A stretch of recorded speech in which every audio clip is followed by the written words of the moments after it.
Well, this is fun for me. I'm going to record this this podcast right here, right where I'm staying right now.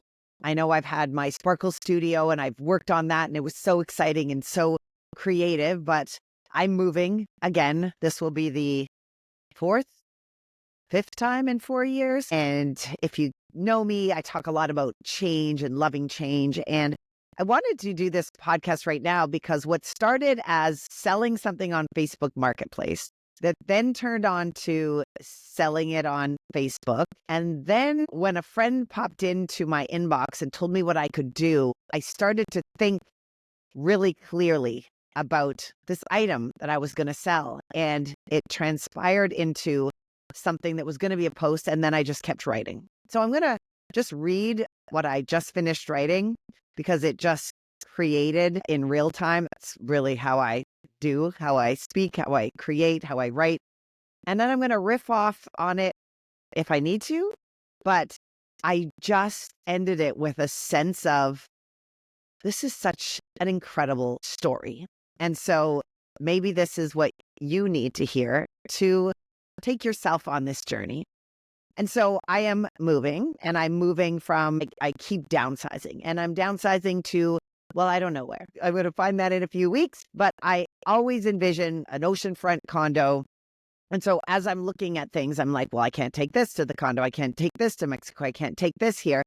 And as I'm moving and going to be moving to someplace much smaller, I'm getting rid of things. And I have this beautiful giant Monstera, about 8.5, 9 feet tall, plant, 5, 6 feet wide, just gorgeous and glorious. And I want to read to you what I've written. And if I feel I need to add anything, I will. So I'm selling all these things super easy. You know, if my kids don't need it, if it's not a family heirloom of something that I want to make sure that my kids have access to later in life, I'm getting rid of them. Very, very easy. And I'm loving it. But when it came to this plant, and posting it and people asking about it, there was something that I didn't like the feeling. And so thanks to my friend who came into my inbox and told me what I could do. So this is what I'm going to read.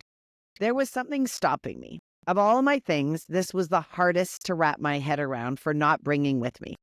To be honest, she's the only thing other than my baby books and old photos that I really didn't want to not have with me. All of my other furniture is leaving by the hour, all the little things, so much stuff.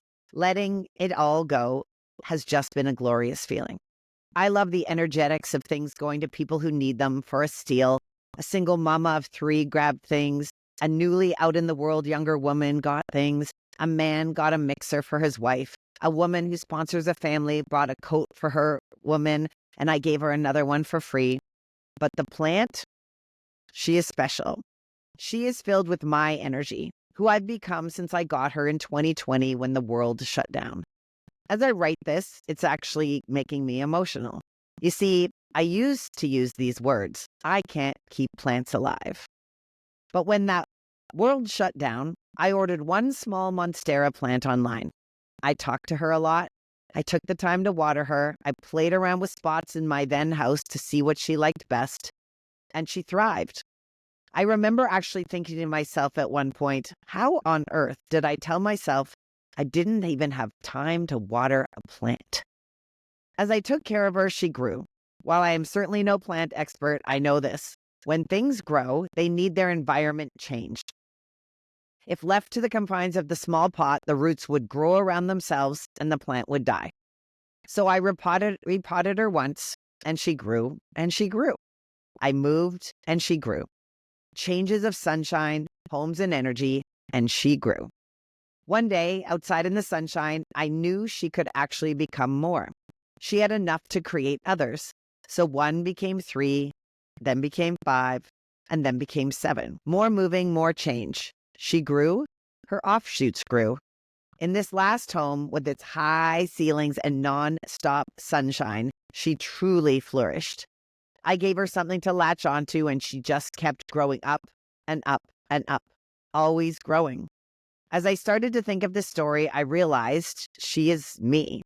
She is an accurate representation of me in the last 4 years.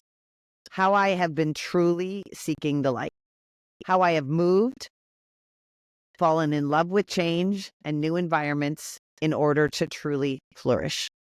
My energy, my beliefs, my personal soul quest energy is infused in her, in every one of her offshoots.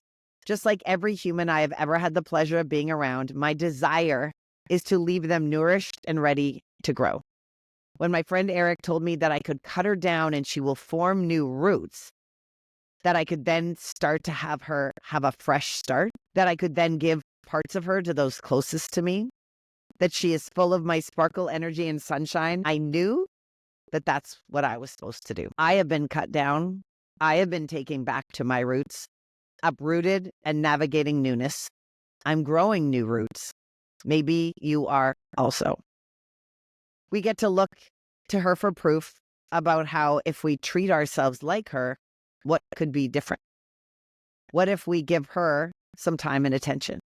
What if we speak kindly and full of joy to her? What if we nourish her with just enough, but not too much? When she's growing, what if we move her to a bigger environment? What if we allow her to grow as far as she likes? What if giving her new spaces instead of locking her into a small area is just what she needs? Sounds like the perfect way to be. That is what I want to share with you today from me and my magic plant. Have a beautiful, beautiful day.